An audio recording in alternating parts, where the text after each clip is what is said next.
welcome to another episode of Women Locked Up Before and After.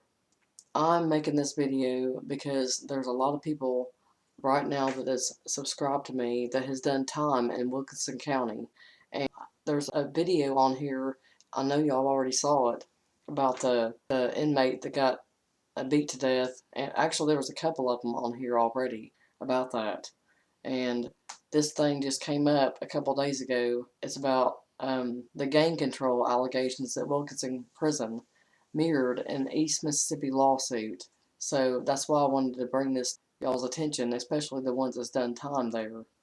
A November audit that concluded officials at the Wilkinson County Correctional Facility had ceded control to gang leader litigation against another privately run Mississippi prison where gangs allegedly were controlling the prison's housing units and inmates were doing their own cell counts.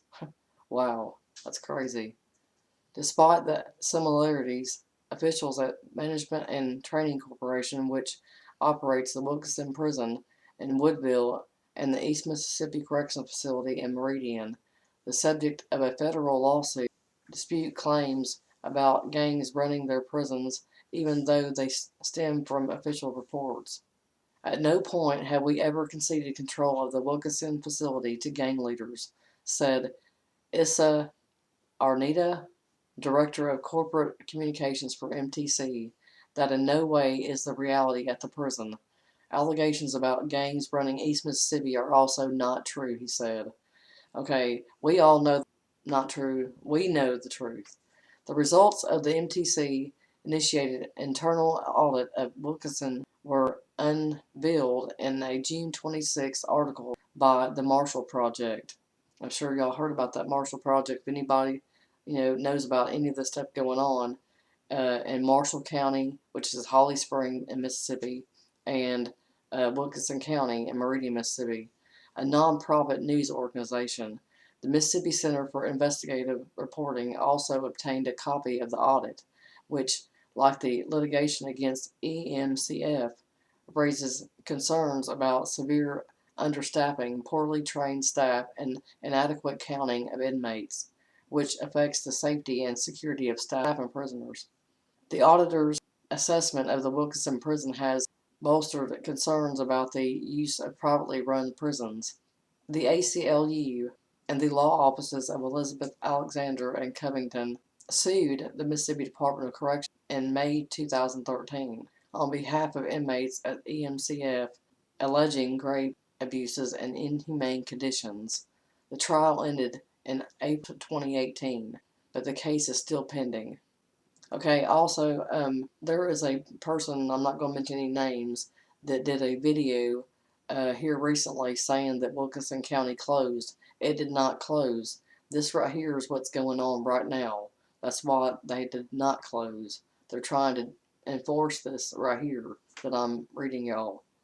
EMCF, a 1,500 bed prison that houses most of the state's seriously mentally ill inmates, has remained in a permanent crisis state for the past several years, one where gangs have control over the housing units to the point where they decided where prisoners would be housed and which cells they would occupy, said Eric Belabin, Senior Staff Counsel with ACLU, National Prison Project.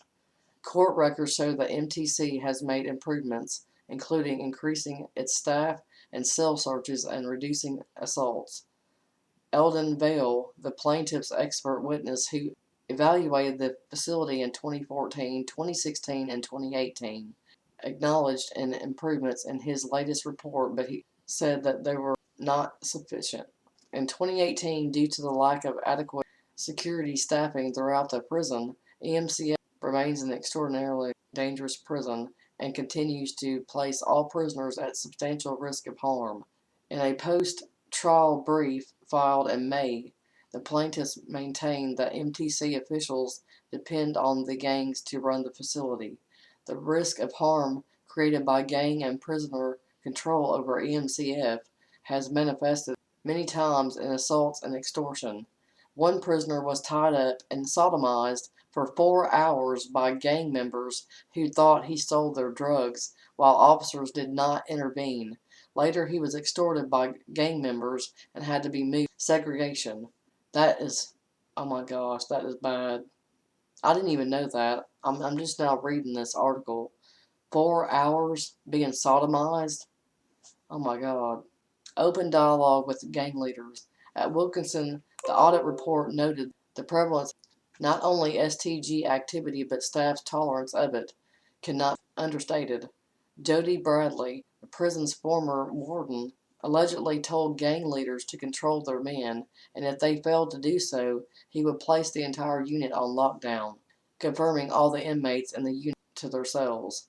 Such a strategy empowers inmates to misbehave, leading to possible staff compromise, corruption, and inappropriate relations between staff and inmates. MTC Arnita said the audit wasn't meant for public consumption and that the Marshall Project took Bradley's statement out of context. Bradley did not respond to requests for comment.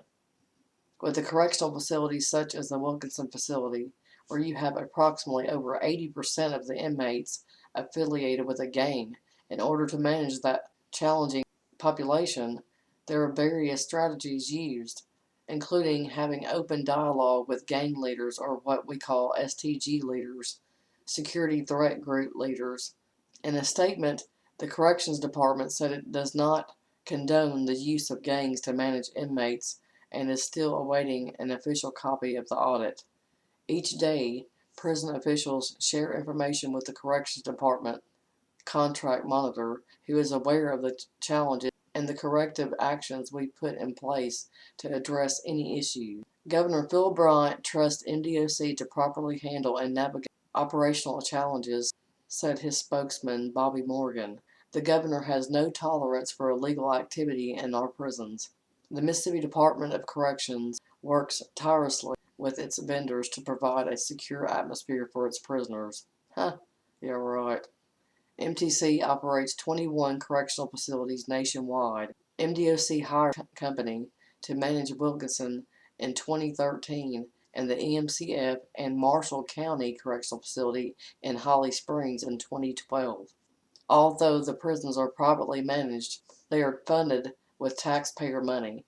The legislature approves annual appropriations for the Mississippi Department of Corrections, including funding for the private prison contracts. It approved $66.7 million for the private prison program for the current fiscal year, which began July 1st, and $67.2 million for the previous fiscal year. When the state lawmakers return next year, it needs to look into the reported allegations at the Wilkinson prison, said Samson Jackson II, chairman of the Mississippi Senate Corrections Committee. If they are true, we will address them. Well, they are true, dude. In January, MTC paid about $5.2 million to settle a civil lawsuit filed by Attorney General Jim Hood, accusing the company of using consultants to influence former Corrections Commissioner Christopher Epps through bribes and kickbacks to award retain MDOC contracts. It was one of 11 civil lawsuit settlements against multiple contractors doing business with MDOC that netted $26.6 million. Hood, who is running as a Democrat for governor, said the audit comes as no surprise when politicians receive campaign contributions from these companies and then hand out contracts to poorly run states' correctional facilities. He wouldn't comment on the EMCF lawsuit, which his office is defending. Lieutenant Governor Tate Reeves, who is running for the GOP nomination, did not respond to requests for comment. Arnita maintains the Wilkinson prison is a well-run, clean, orderly facility. Really? After all the stuff that's happened over there and the video that I even put out, y'all seen? Like, I think there's 2 of them where inmates are getting beat down and everything. Really? They think that. That's crazy. Like I said, this is my first time reading this. In response to the Marshall Project story, MTC produced a 5-minute video showing a clean, orderly facility with prisoners dressed in proper attire and some attending classes and doing chores. Really? You know what? That right there is exactly what happens whenever like those people come in to do inspection, like the health department type people that make sure there's nothing really bad going on inside the prison or whatever. That's the same thing like they're trying to do, or what they did do, trying to make it look like nothing bad's going on or whatever, make it all clean and like they're being all orderly and all that kind of thing. Well, that's what happens in the prison I was at. The paint's chipping off the walls. There's mold everywhere. There's leeches crawling in the bathroom and everything, but yet they make everybody scrub the walls and everything until that day when they come through and do their inspection and everything's supposed to be okay. Well, no, it's not. But the video stands in contrast to the Marshall Project security camera footage, which showed the fatal stabbing of Brad Fitch. Okay, y'all remember that. 6 hours after he arrived at the Wilkinson facility in 2018. Arnita would not comment on that incident. Joshua Tom, legal director of ACLU in Mississippi, said he is shocked by reports that the former warden worked with gangs to help run the Wilkinson prison, but not by the facility's poorest conditions. It's not surprising at any prison in Mississippi, he said, because the state of the prisons in Mississippi overall are quite poor. Thank you. Yes, they are. Since November, MTC says it has cut staff vacancies in half, and it is working with MDOC to increase correctional officers' pay. Their annual pay was increased from $21,840 to $23,400. The starting salary for correctional officers in the state-run prisons is $24,900.